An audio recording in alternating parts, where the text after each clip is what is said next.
Hi, I'm Kushi Sethi, and this is Flipping Founders. Thank you so much, Kat, for coming onto my podcast, Flipping Founders, to talk about your journey as a filmmaker. Starting with the Grizzlie Truth, the theatrical screening is almost here. How are you feeling about it? I'm really excited. Yeah, you make films to share it with an audience, so to get the opportunity to share the film across Canada is really exciting.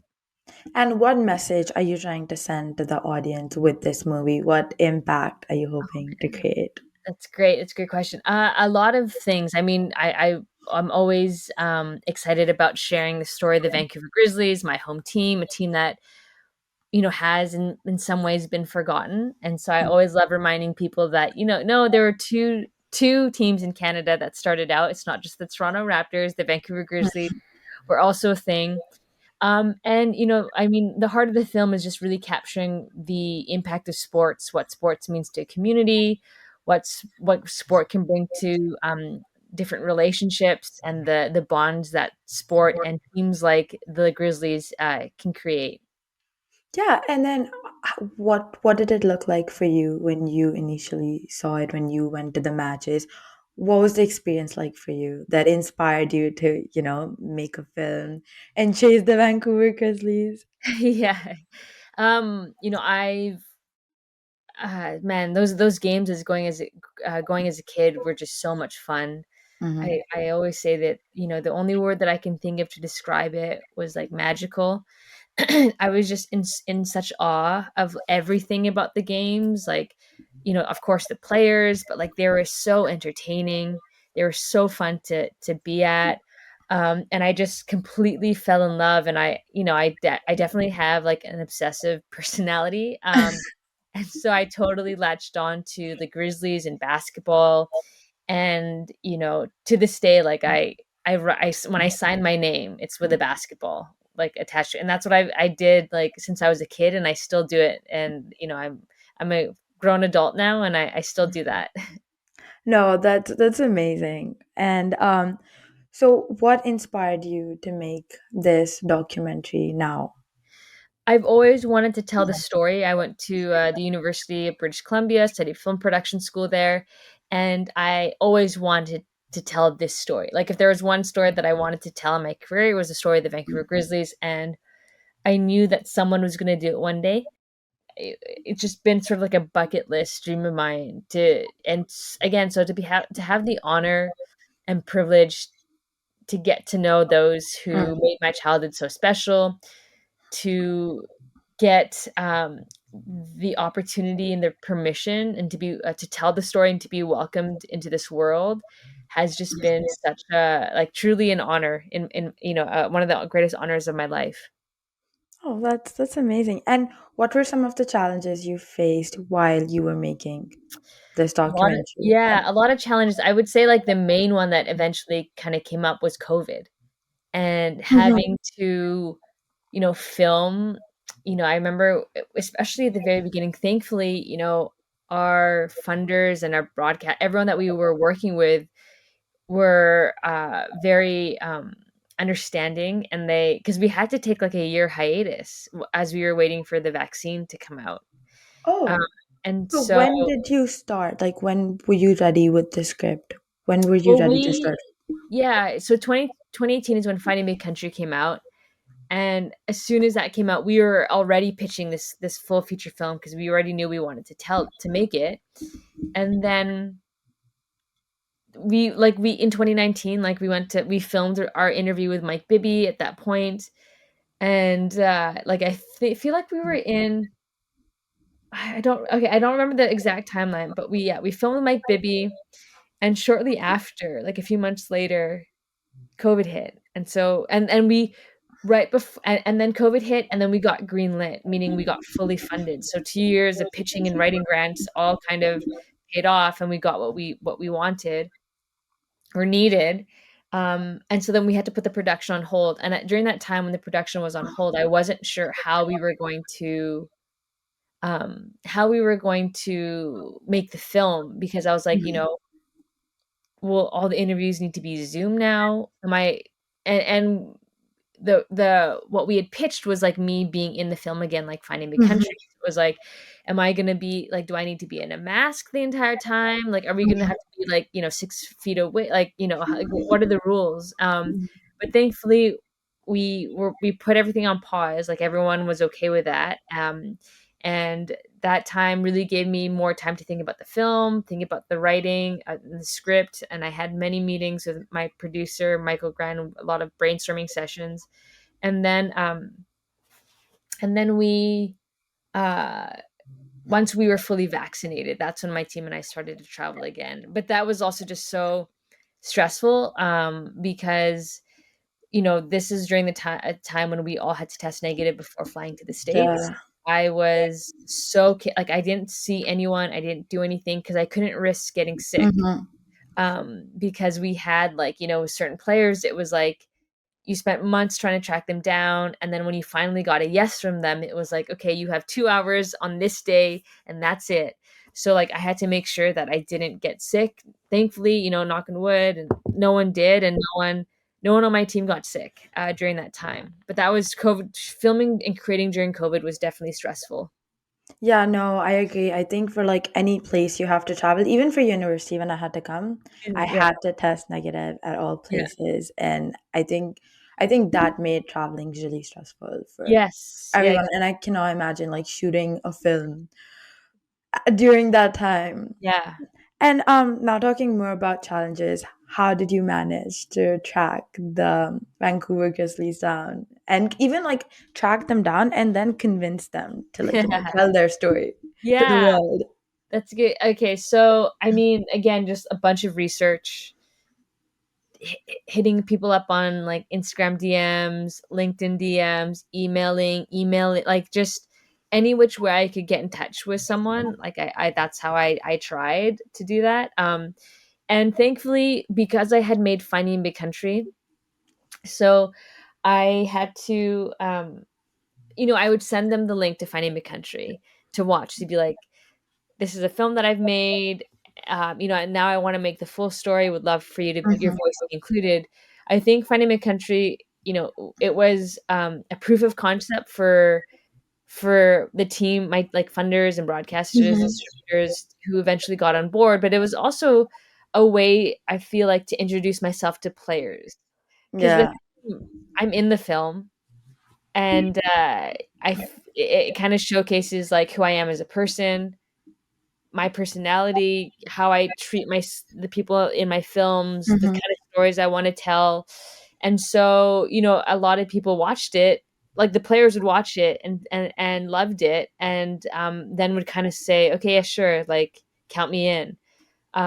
So that's kind of how, that's one of the ways I got them. Another way I would get people is to actually just fly.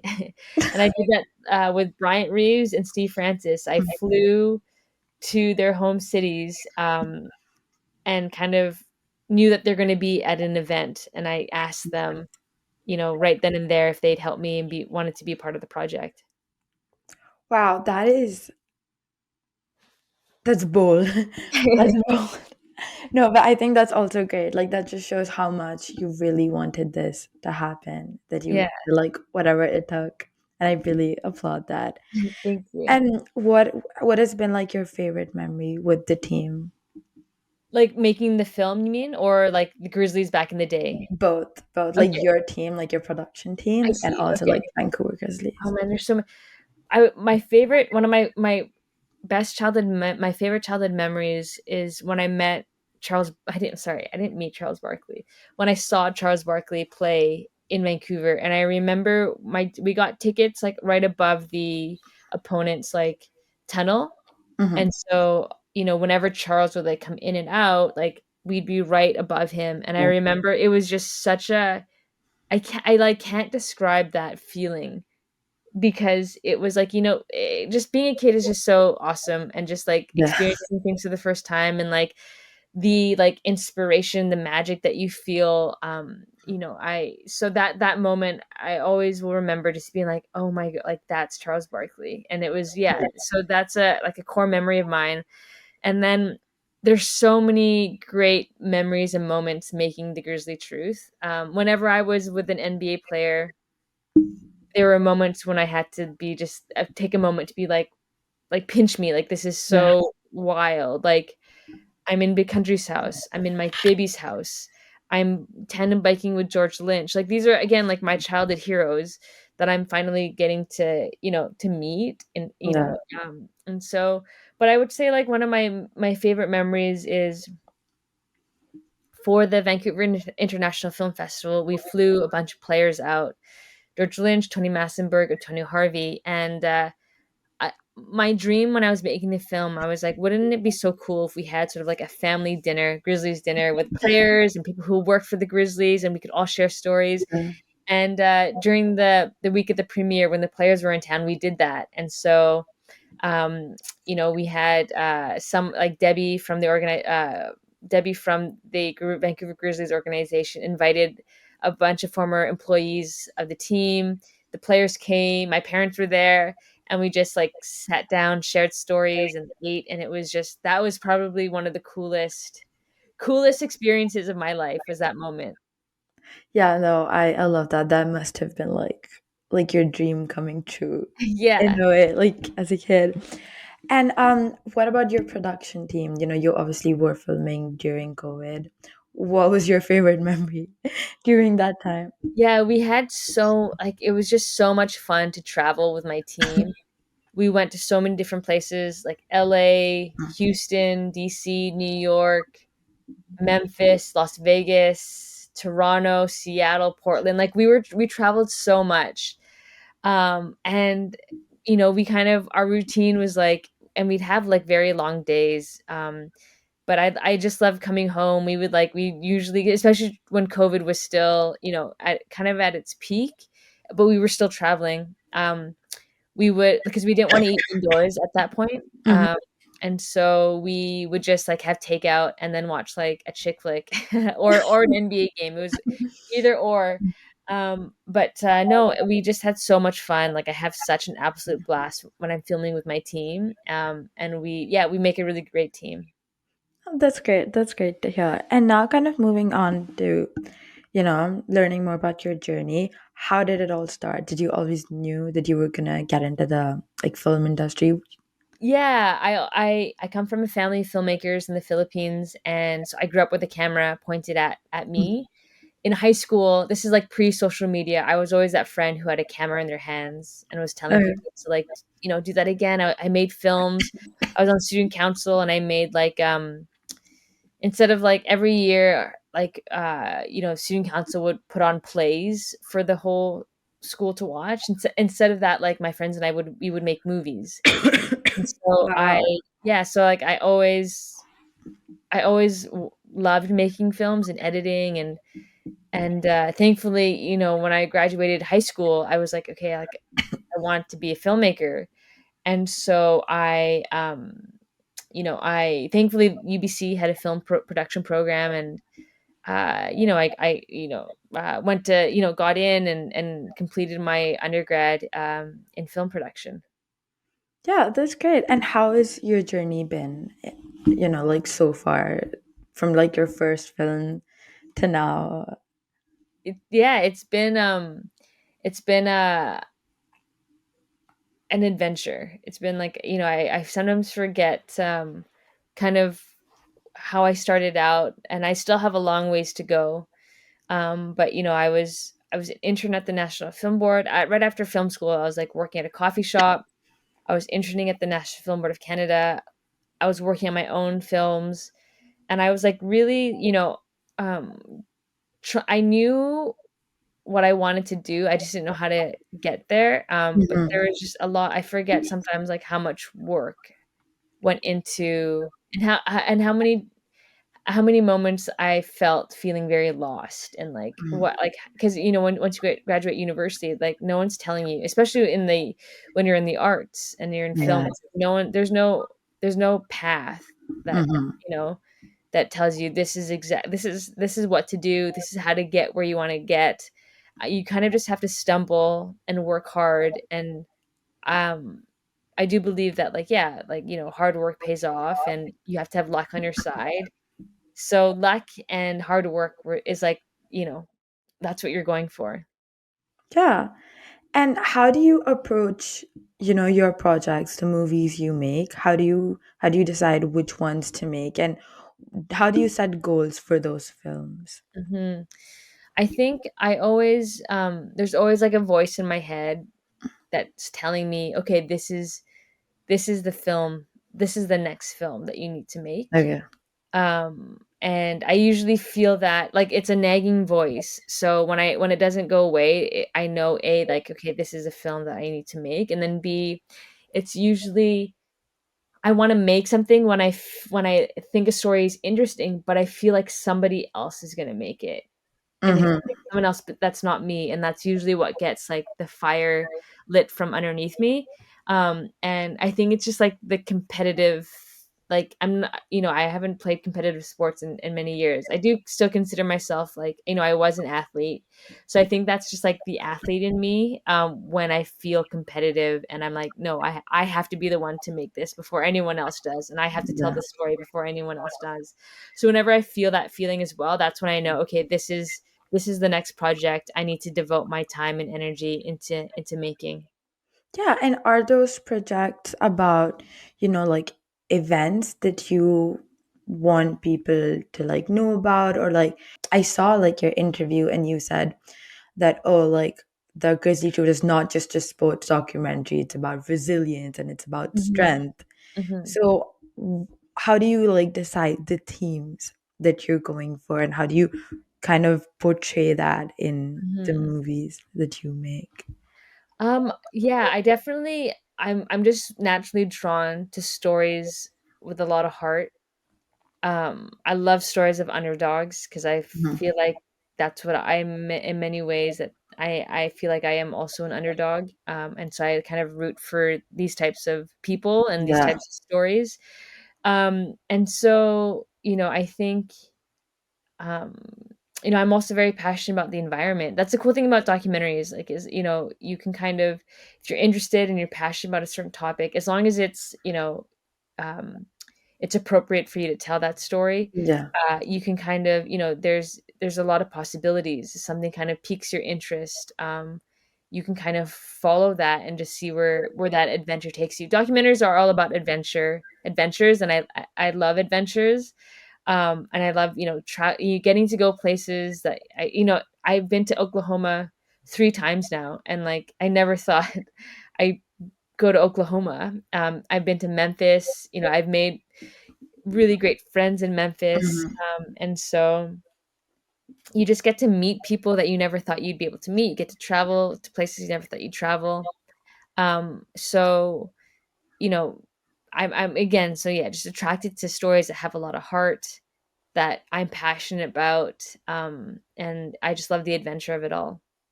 Yeah, and then what is something that your fans can always like count on you to have in your films that maybe other directors may not Oh man, have? I don't know. I mean, that's so hard.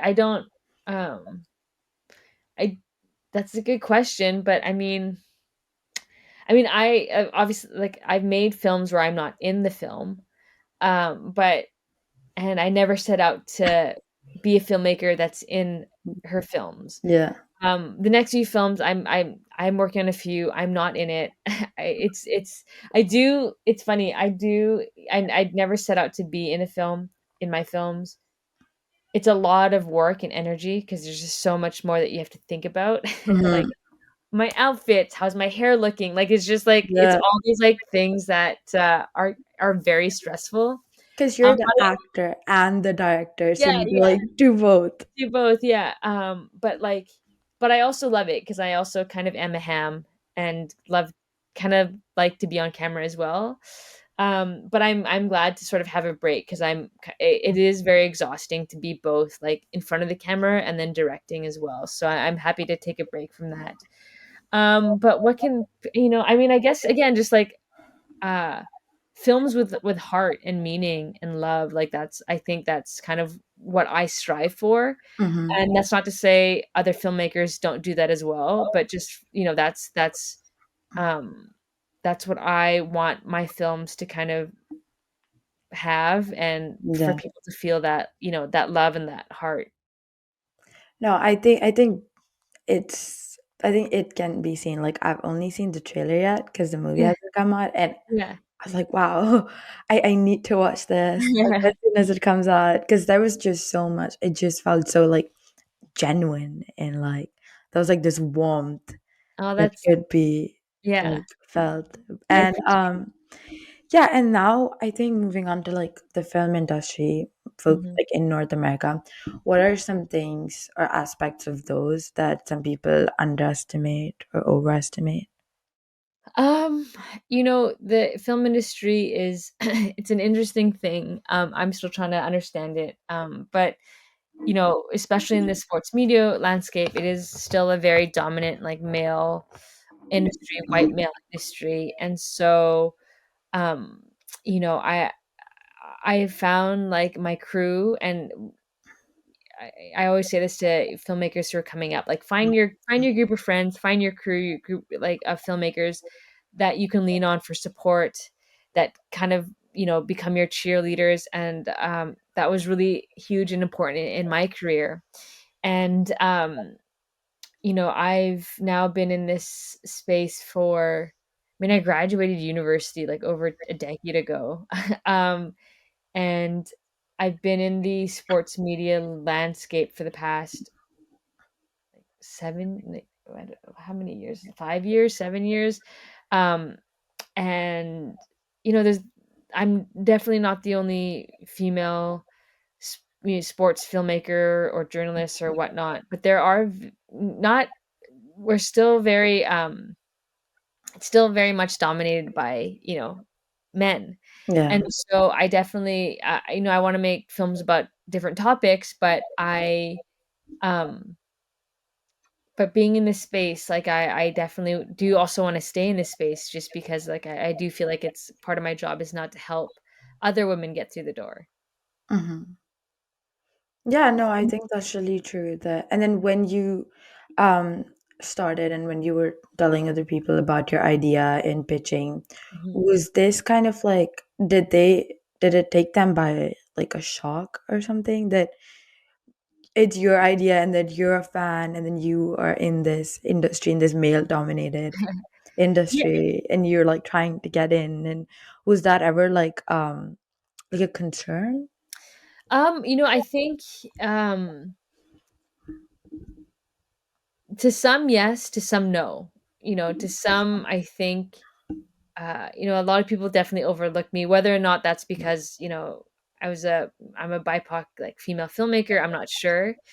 But there are other people who really saw the value um in this story, especially because it was led by like a female Filipina Mhm. Canadian filmmaker. And those are the people that I worked with that helped get the film made. But I think I again like I love proving people wrong. That kind of gives me like motivation and Yeah. more fuel to my fire. And so yeah, it's always about like turning those like negative experiences into positive ones, and like trying to using it again to just motivate you. So everyone who said no to me for like finding a country, that just gave me more motivation to like make the film. That's really important. I think there has to be more like representation and like Mhm. people should be seen for their work and not Yeah, like their gender and yeah. other things. And in terms of, what would you like to see more of in films that are coming up? Oh man. Just More generally, like, just yeah. I mean, um more female stories, like led stories, more females behind and in front of the camera. Like it was only in like my late 20s, like early 30s, when I realized that I hadn't seen myself being represented. And it's just like I didn't have the language for it yet. I feel like now we're very much aware of this problem, mhm. but growing up, I don't think I had the tools, um, or the language to talk about it like we do now. Yeah, and I think that's really good that we are able to talk. about Mhm. this now, like freely, and then inspire like other people. Yeah, for sure. Yeah, and then what are some resources that helped you, develop like your skills? Yeah, still a skill set. Sorry. Yeah, there was a lot of, there are a lot of programs that really helped me, when I started out on my in my career. Like, I applied to, like, anything I could apply to. There was the Hot Docs Accelerator program that I did that really helped me. There was Money Story Impact, fellowship that I got that really helped me. There's a Banfield Media fellowship that I applied to and got, and all these things sort of like they you get to be with a cohort of like other creators. You get to go through a program where you get sort of like an intensive, like, that's, at Hot Docs I workshop Finding Big Country and was able to hone in my pitching skills, hone in the story. And so, yeah, there are a lot of grants or lots of opportunities and programs. And my suggestion is just like apply. And if you get rejected, like, don't, like, just apply again the next year. Yeah. Don't let that stop you. Yeah, and what are some important qualities that you need as a writer and a director to like make it in this industry? All the young filmmakers watching it. What are some important qualities? I think resilience, grit, like, just, you have to, and you have to love it. Like, I think you have to just have a genuine joy and love of creating and filmmaking, because it's like, it's so hard. This job is like, in so many, like, there's some days where I'm just like, oh, like, I wish I didn't love this as much, because it's just, I'm so tired Yeah. and it's just a lot of work. But of course, like, if I were to do anything else, that nagging voice again would just come up and it just wouldn't shut up. So I think you just have to be, rejection is just like part of the job, and it Mhm. sucks. I'm not saying it doesn't hurt, because it does, but it's just part of the job. And you just have to sort of, you just have to accept it. And again, uh, don't let it derail you. You can feel upset and you can feel sad and hurt, but just don't let it derail you. And don't let what other people, you're always going to get a no, by from someone. So it's your job just to keep forging ahead, and don't let that no get in the way of what you want to do. Yeah, I think that's beautiful. And then I think people forget that Mhm, sometimes. And it may feel like, oh, like this is like if I don't get this, like I don't know where I'll be. But I mhm. think it ends up becoming a better story. Yeah, for sure. 100%. Yeah. Yeah, and this has been amazing. Thank you so much for Yeah, thanks, coming on thanks for my having me. podcast. I cannot wait to watch the film and, get to see your other projects in the future. I wish you all the best. Thank you, Kushi. Yeah, and thanks for accommodating my schedule. And I hope you like the film when you see it in theaters this starting this weekend.